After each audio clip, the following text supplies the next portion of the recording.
Bueno, seguimos en esta cobertura especial, estamos también y tenemos ya en imagen y agradecemos a Kamal Kumsiye, quien es del Centro de Estudios Árabes, académico especialista también en Medio Oriente, para que podamos un poco indagar en estos últimos hechos. Kamal, muy buenas tardes, gracias por recibir y atender a nuestro llamado. Buenas tardes, gracias a ustedes.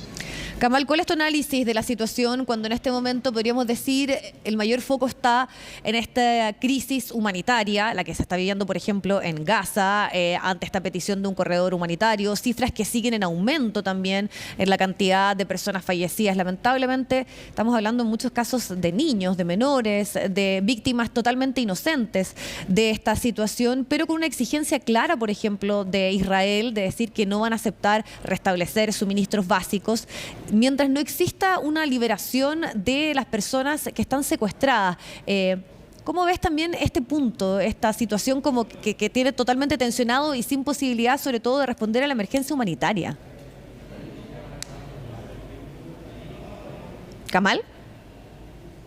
Hola, sí. ¿Sabes que perdí el audio? Se perdió el ¿Cómo audio. ves también? Y ahí ya no sé, tú me puedes, no sé si lo van a revisar internamente o me avisan cuando se pueda escuchar y tengamos ya la posibilidad de tener el retorno. Isel, había algo que considerábamos importante y que lo estábamos analizando también mientras revisábamos algunas declaraciones. ¿Qué es lo que está ocurriendo políticamente en Israel con algunas posiciones desde la oposición que están rechazando incorporarse a este gobierno de emergencia? Por ejemplo, el líder del mayor partido de la oposición israelí, Yair Lapid, ha insistido que no va a ser parte de este gobierno de emergencia mientras no salgan los ultraderechistas. Es un tema que vamos a estar también analizando, después le vamos a preguntar a Kamal, pero la habíamos dejado pendiente. Kamal, ¿tú ahora me escuchas? Sí, sí te escucho. Ya. Kamal, bueno, te había hecho la pregunta de que hoy lo que mayormente preocupa, podríamos decir, al mundo es la situación humanitaria. Las cifras crecen, también hay nuevos antecedentes que ya se han dado a conocer de cerca de 1.400 personas fallecidas en la Franja de Gaza. También ha ido aumentando el número de fallecidos en el caso de Israel, superando también los 1.000. Y además acá con una exigencia clara del gobierno israelí, decir que ellos no van a prestar o no van a reponer el suministro ni de agua ni de electricidad si es que no está la liberación de las personas secuestradas. Entonces, ¿cómo ves este punto como de inflexión que estamos viendo en este momento? Y también con la duda respecto a implementar este corredor humanitario. Claro. Parece que estamos con problemas, sí. Kamal, ¿no? ¿No me escuchas bien? ¿Dijiste algo después del corredor humanitario? Si es así, no lo Kamal, escuché. ¿sabes qué? Vamos a pedir que se pueda, porque también hay dificultad entonces en el audio. Vamos a tratar de ajustar eso. Y habíamos mencionado también, mientras tratamos de restablecer esta comunicación, Isel, y te preguntaba yo lo que puede implicar un quiebre o una división, o al menos que no todas las fuerzas políticas estén hoy apoyando a Netanyahu, sobre todo en esta idea de un gobierno de emergencia. Sí, porque aquí hay que tener en claro y en cuenta una situación en particular y ocurría prácticamente a finales del año pasado. El gobierno de Netanyahu, el que actualmente se ha formado, es el más ultraderechista de su historia. Y justamente tú hacías mención allí a lo que se conocía, ¿no?, el día de ayer por parte de Yair Lapid, que se negaba a conformar o ser parte, ¿no?, de este gobierno de emergencia, de unidad, señalando justamente por esa situación la presencia de la extrema derecha y las fuerzas xenófobas, anti-árabes, y eso, aunque al mismo tiempo también se sumaban a este núcleo duro del gabinete Benny Gantz y también dos ex generales que ejercieron de hecho en su momento como jefes del Estado Mayor de las Fuerzas Armadas. Pero claro, allí en alusión, ¿no?, a esta situación política que también está atravesando Benjamín Netanyahu, quien, recordemos por lo demás, también estaba sorteando durante este año estas protestas intensas, ¿no?, en las calles, que se extendieron por varias semanas e incluso meses contra esta controversial reforma judicial que buscaba aquí implementar, ¿no?, Benjamín Netanyahu, y lo que también da cuenta de este frente, ¿no?, que se abre a nivel político en medio de este conflicto. Sí, y además también nosotros conversábamos lo que ya es este reconocimiento de las propias autoridades, decir que aquí hubo un error. También dábamos cuenta de algunos testimonios que nosotros pudimos tener el día de ayer de gente que reside en Israel que decía que había una responsabilidad de Netanyahu en lo ocurrido, de no anticiparse de qué es lo que ocurría con la seguridad y sobre todo con esta inteligencia que es conocida en el mundo. Y eso en el aspecto político, claro. Vamos a ver qué implicancias tiene. Ahora sí, Kamal Kumsiye, tenemos la posibilidad de escucharte. No sé si tú me escuchas bien ahí para que podamos establecer bien este contacto. Sí, sí, te escucho. Sí, Kamal. Te quería preguntar cómo analiza la situación en específico en el tema de la crisis humanitaria que se está enfrentando en este momento a raíz de este conflicto, de la decisión de Israel que no van a restablecer el suministro ni eléctrico, ni del agua, ni incluso también la llegada de alimentos si es que no se liberan las personas secuestradas. Claro, a ver, yo creo que era esperable, ¿no? Esta situación de crisis humanitaria, ¿no? Ha pasado incluso en ocasiones anteriores en que han habido, ¿cierto?, acciones, ¿verdad?, de parte de Hamas, ¿cierto?, hacia Israel, ¿verdad?, y con represalias de Israel con bombardeos y la intensificación del bloqueo provocando una crisis humanitaria. Y ahora, por las dimensiones que ha tenido, ¿cierto?, el ataque de Hamas, ¿cierto?, con un saldo también importante de rehenes, evidentemente que no sé, era difícil esperar menos, ¿no?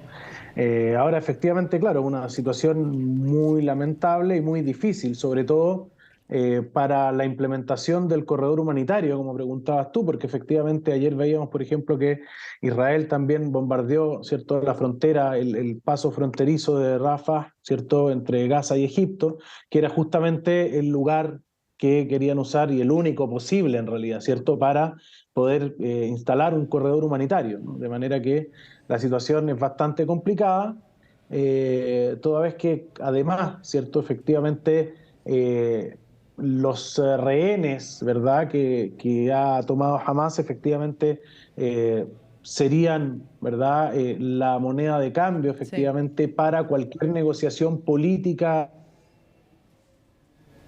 de esta crisis, de manera que digamos, es una situación bastante complicada, efectivamente, porque es como un punto, ¿verdad?, de imposibilidad de diálogo, ¿no? O sea, efectivamente, Netanyahu diría que estaría diciendo que no va, ¿verdad?, a restablecer, ¿cierto?, los suministros mientras no haya una liberación de los rehenes, mientras que jamás, ¿cierto?, parte importante de su ofensiva, justamente probablemente el saldo más importante de su ofensiva para ellos son los rehenes, por lo tanto, digamos, y serían su moneda de cambio para quizá puntos políticos que para ellos tengan más valor que el restablecimiento de los suministros, ¿cierto? Efectivamente, llegar a algún tipo de intercambio político, sobre todo intercambio de presos, ¿verdad? Es lo que más se pensaba que podría, ¿verdad?, que para lo que podrían ser utilizados los rehenes, efectivamente. Entonces,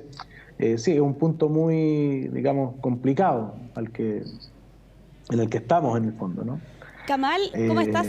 Aquí Cel Guerra. Una pregunta justamente respecto del intercambio o posibilidad de que se pueda establecer en algún momento el intercambio de rehenes. ¿Qué tan factible ves tú ahora que se puedan llevar a cabo negociaciones con otros países? En el caso concreto, por ejemplo, de Qatar. ¿Crees que ahora es el momento o no están dadas las condiciones actualmente?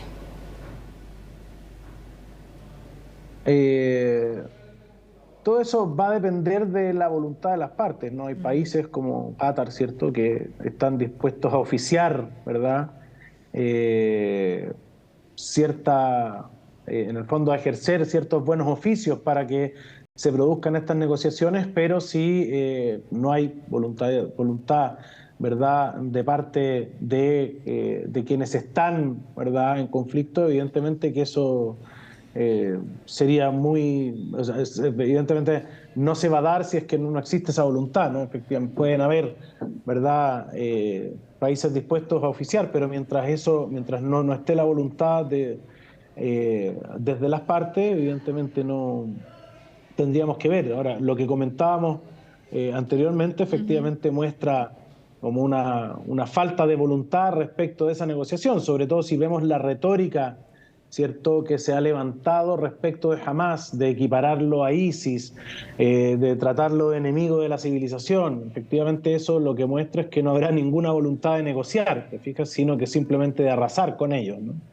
Y ahí en ese caso, ¿por qué, pensando que eso lo hemos escuchado constantemente, incluso yo venía escuchando radialmente a algunos representantes de la comunidad judía en nuestro país y dicen que es homologable esta acción y podríamos decir, una acción que busca la desaparición o que no exista ninguna opción de, por ejemplo, que Israel pueda estar establecido ahí, que no reconocen en los dos estados. Además también de la pretensión de decir que incluso ellos están de acuerdo con la pretensión de estos dos estados, de Palestina, que es un poco lo que hace el reconocimiento de la comunidad internacional. Entonces, ¿qué salida se puede ver? Y también ahí te lo pregunto, ¿para ti no es homologable jamás a estos otros grupos? A otro, como ISIS, por ejemplo. Claro, otros de acciones fundamentalistas. En absoluto no es homologable. O sea, no tiene nada que ver jamás con ISIS ni con grupos de ese tipo. Ahora hay que entender que jamás, como muchos otros movimientos políticos, ¿verdad?, de la resistencia palestina, ¿verdad?, a ver, Hamás es un movimiento más de la resistencia palestina, ¿cierto?, con una ideología islamista, eso está claro, ¿cierto?, pero en el panorama de los movimientos islamistas del mundo, Hamás pertenece a la corriente política de la hermandad musulmana, que no es de las más radicales, ¿no? Efectivamente son herederos de la tradición de pensamiento del reformismo islámico, que es una tradición, ¿verdad?, que desde fines del siglo XIX y comienzo del siglo XX plantea una modernización del Islam, ¿cierto? No podemos homologarlo, ¿cierto? No tienen nada que ver. De hecho, ISIS, cuando llegó a Palestina, lo primero que hizo fue atacar a Hamás, ¿verdad?, de manera que no son homologables en lo absoluto, ¿verdad? Las acciones armadas que lleva a cabo Hamás el día de hoy no tienen que ver con su ideología islamista, sino que tienen que ver con su carácter de ser un movimiento de la resistencia palestina, ¿no? Aquí habría que acordarse que, por ejemplo, en los 70, digamos, cuando existía los movimientos de resistencia palestina actuaban desde el exterior, ¿cierto? Y nosotros pudimos ver, ¿cierto?, o conocemos al menos por la historia, ¿cierto?, ciertas acciones como el secuestro de aviones, ¿verdad?, cosas por el estilo que fueron muy reprochadas en su momento. Eran en parte ideadas, ¿cierto?, eran acciones llevadas a cabo por ejemplo, el Frente Popular, que es un movimiento marxista, cuyos líderes eran cristianos, y su jefe de operaciones, Wadi Haddad, era un cristiano, ¿cierto? Esto no tiene que ver con, jamás nos inscribe en este yihadismo internacional que ciertos análisis, ¿verdad?, quieren plantear, ¿no? Efectivamente, aquí hablamos de un movimiento de resistencia palestina que, ¿cierto?, en su calidad de tal, digamos, lleva a cabo acciones, por supuesto, muy radicales, porque la situación palestina es muy extrema y radical, y que eso no tiene que ver con la ideología, ¿verdad?, que ellos mantienen como movimiento, que tiene más que ver con el modelo de sociedad que ellos aplicarían en la situación que Palestina fuera un país independiente, ¿no? Y efectivamente ellos ahí sí tendrían un modelo de sociedad, un cierto pensamiento islamista, pero que, como digo, tiene que ver más con un cierto islam moderno que con la variante wahabí, que tiene que ver con ISIS o con Talibán, por ejemplo, ¿no? Sí, ideológicamente no tienen nada que ver. Kamal, y ya poniéndonos en lo que podría ser el día de mañana, ¿no?, con este encuentro entre Anthony Blinken, el secretario de Estado de Estados Unidos, y el presidente de la Autoridad Palestina, Mahmoud Abbas, ¿qué podemos esperar de esa reunión y cómo crees tú que van a interpretar, ¿no?, esa reunión en la Franja de Gaza? Te estoy hablando en concreto de Hamás respecto de esa reunión. Claro, tendremos que ver qué resulta de esa reunión. Yo no esperaría grandes efectos para la crisis actual, digamos, porque efectivamente Mahmoud Abbas es el presidente de la Autoridad Palestina, en quien jamás no reconoce un liderazgo. Por lo tanto, digamos, Abbas no estaría en condiciones de plantear directrices para la dirigencia de Hamás, ¿no? O sea, no tenía ninguna implicancia, dices tú, en sus acciones, no lo reconocen como una autoridad válida. Claro, no tiene implicancia en sus acciones. Ahora, algo tendrá, ¿verdad?, de un acercamiento, ¿cierto?, del mundo palestino en general, como si hablamos de un movimiento de liberación nacional palestino en general, que tiene varias variantes, entre ellos el partido Fatah, al que pertenece el presidente Abbas de la Autoridad Palestina, y por otro lado Hamas, que todos se inscriben más o menos como en la generalidad en lo que es el movimiento de liberación palestina. Pero, ¿cierto?, si hablamos de autoridad política y de la posibilidad de que desde esa reunión que mantendrá Abbas, ¿cierto?, con Blinken, si esperamos que de ahí puedan salir directrices para el actuar de Hamas, yo lo veo muy difícil, ¿no? Sí, Kamal, yo sé que tenemos que irnos a la pausa, pero quiero hacer también una pregunta porque me parece interesante así el análisis que tú hacías allí, a hablar que no se podía hacer una comparación con otros grupos, e incluso señalando que hay diferencias ideológicas, pero también ese es el discurso y la retórica que ha utilizado Israel. Por eso yo te hacía la pregunta de tus conocimientos, claro, y cómo tú también hacías esta diferencia, no te lo preguntabas. Y el tema está que ellos han sido claros en decir que no van a negociar con grupos terroristas, lo denominan de esa manera. Tú también ahora nos adicionas algo más, ¿no? Que no hay un reconocimiento a la Autoridad Nacional Palestina. Entonces, lo que hemos escuchado hasta ahora y lo que está latente es una posible irrupción del ejército de forma terrestre. Y volviendo a insistir de parte de Israel que ellos quieren destruir completamente a Hamas. Entonces, ¿qué opción ves en particular de solución en la Franja de Gaza con esta situación? Exacto, sí. Mira, respecto de la primera parte de tu pregunta, efectivamente, si bien lo que yo señalaba era una cosa, evidentemente a partir del estudio académico de la región y de la historia intelectual árabe islámica, que es particularmente a lo que yo me dedico, ¿no? Sí. Y efectivamente ahí uno advierte muchas diferencias, por eso yo te decía que en absoluto puede ser comparable o homologable jamás a ISIS. Ahora, la retórica política que ocupa el gobierno de Netanyahu y los Estados Unidos, asociando a Hamas con ISIS, tratándolo, ¿cierto?, de terrorista, de enemigo de la civilización, es evidentemente una retórica política para la construcción del enemigo y de esa manera, ¿cierto?, anularlo como interlocutor político, ¿te fijas?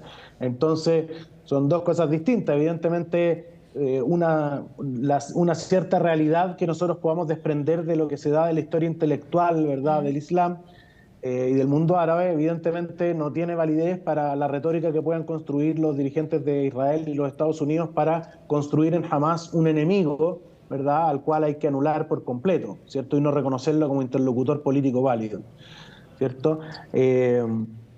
Ahora, respecto a la segunda parte, ¿cierto? Sí, efectivamente podemos estar en un punto en que, digamos, la acción política de Israel evidentemente va a ir dirigida, ¿cierto?, a aniquilar a Hamas. Así lo ha planteado Netanyahu, y efectivamente justamente esto está relacionado con lo que hablábamos recién, ¿no? Sí. La construcción de Hamas en esa calidad de enemigo efectivamente es para legitimar esa operación de aniquilación sin mayores reproches morales, ¿no?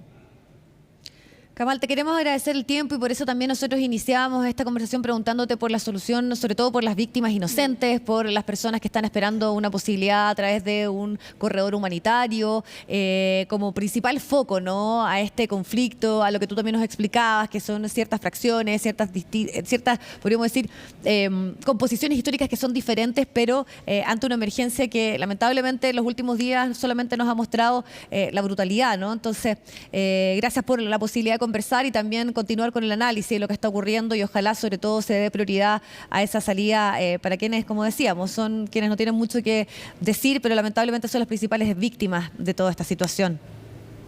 Exactamente. Justo. Bueno, gracias a ustedes. Gracias, Kamal, que esté muy bien. Hasta luego, igualmente.